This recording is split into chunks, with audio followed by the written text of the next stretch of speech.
Japan is now the third largest economic power in the world. Japanese bullet trains, modern vehicles, and electronics equipments are all famous world over. But just 75 years ago, at the end of the Second World War, things were much different for Japan. Completely destroyed by the war, the country was so poor it could not even afford to feed its own citizens. It was impossible to imagine that Japan would resurrect to become a world power soon after, especially given the crippling sanctions that were imposed on them by US. It took less than just 2 decades for Japan to rise to the top of the world's economic order.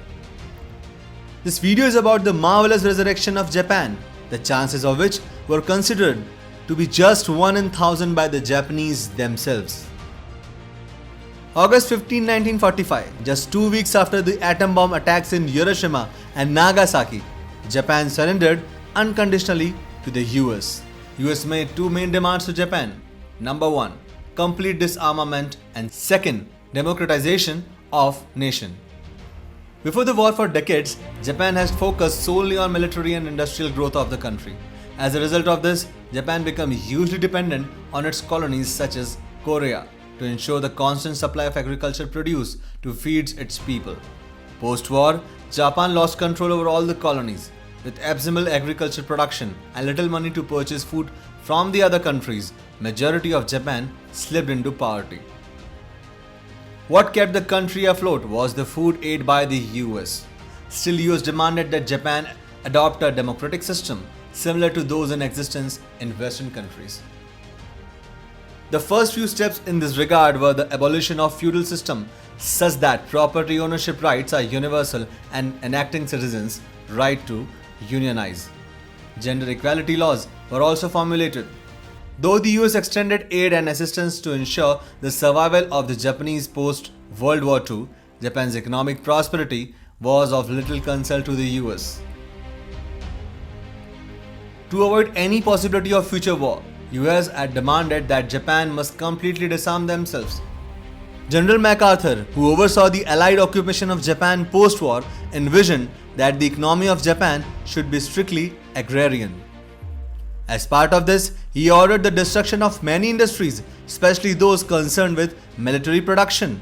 However, things changed drastically once the US got into a Cold War with the USSR. Both countries were vying to exert their influence over Japan. America was fully aware of the fact that if the Japanese economic conditions worsened, they would prefer the Russians. After all, for a man who is always hungry, there isn't much difference between capitalism and communism. This prompted America to lift many of the sanctions that it had earlier imposed on Japan. Initially, they were allowed to export few basic commodities such as fabric. Known for their poor quality and low cost, it found ample market in many countries including India. It was so common that the conferred IAS was even nicknamed Japan IAS. Since Japan sided with the US during the Cold War, it benefited them immensely. This was particularly evident during the Korean War. Korean War started when North Korea, which was backed by USSR, attacked South Korea. When the UN forces led by the US intervened, all essential commodities were sourced from the neighboring Japan. This did wonders for the Japanese economy. By the time the Korean War ended, Japan's economic growth rate was higher than that of the pre-world era. This gave the Japanese a huge boost of confidence. They understood that manufacturing can help them flourish economically. The government too pushed for the establishment and growth of automobile, steel and other heavy industries, which resulted in nothing less than an industrial revolution in Japan. Sustaining this kind of rapid growth required both skilled engineers and unskilled workers. Engineers who were trained extensively in weapons designed during the World War suddenly came in handy. Though there existed many arms factories in Japan, they were all forcefully closed down post-war. All this changed with the return of industrialization in Japan. In the beginning, Japan focused on reverse engineering equipments imported from Europe and US and created their replicas. As time passed, Japanese started producing equipments that was far better than the original. Japan had also developed many technologies during the war, which was later reworked on to create technology that would benefit the Japanese masses. For instance, the world renowned Japanese cameras evolved from military binoculars, periscope, and bomb sight. They also developed efficient car engines from the engines of fighter aircrafts. Realizing that it is only through quality education that they can sustain the momentum of their growth, Japan ensured this for the younger generations too. Primary education was made free and compulsory. Higher education was accessible to the common man, and the graduates could easily find lifelong employment in flourishing industries. As the investors put in conscious efforts to ensure the welfare of its worker, they reciprocated by working hard to ensure their company achieved maximum profitability. Workplace conflicts were a rarity. If at all there was one, it was solved quickly and amicably. Many of us would be familiar with the story of a strike that was waged in a shoe factory in Japan. Instead of disrupting work or unleashing violence, the workers simply produced only the left pair. Only once the conflict was resolved, peacefully did the workers start producing the right pair. With such creative protests, not only did the workers achieve what they set out, the company didn't face considerable losses either.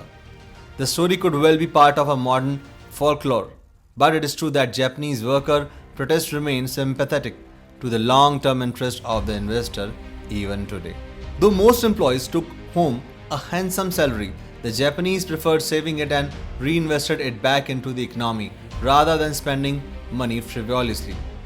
Thus, the citizens were mostly debt-free while businesses easily received the required capital at very low cost. As businesses grew, the very citizens reaped the economic benefits. By 1960, Japan had become the fastest growing economy in the world, but the Japanese government did not let itself relax. They aimed higher to double the size of economy in the next 10 years. This was possible by only focusing on the development of basic infrastructure. They invested heavily on building modern railway networks, highways, airports, ports, and dams. As a result, the Japanese economy had grown 3 times by the 70s. In the period from 1953 to 73, Japanese economy grew 5 times while per capita income grew by 4 times. This made them the second largest economy in the world after America. The victors of the Second World War, America, Britain, and France, watched the growth of Japan in awe and with a tad bit of jealousy. The US even feared that Japanese economy may soon leave them behind. This fear was well founded considering Japan's growth in 70s and 80s. Soon the world entered the era of electronics. Unlike many countries that saw computers as an enemy of the people, Japan saw it as an inevitable change. Not only did citizens attain computer literacy, irrespective of their age, they also successfully created and marketed a number of great electronic products. However, the Great Economic Depression of the 90s affected Japan really bad. By leveraging this opportunity, South Korea and China made huge leap in the field of electronics. It is worth note that these countries too followed the same model for growth as that of Japan to attain prosperity. Today, the lessons that this model imparts to other countries, especially India, are many. Their determination and perseverance are just few among many. Japan also demonstrates how critical a business-friendly ecosystem is to a country's development. However, the most important lesson that Japan has for the world is to abandon past rivalries and seize available opportunities as they present themselves.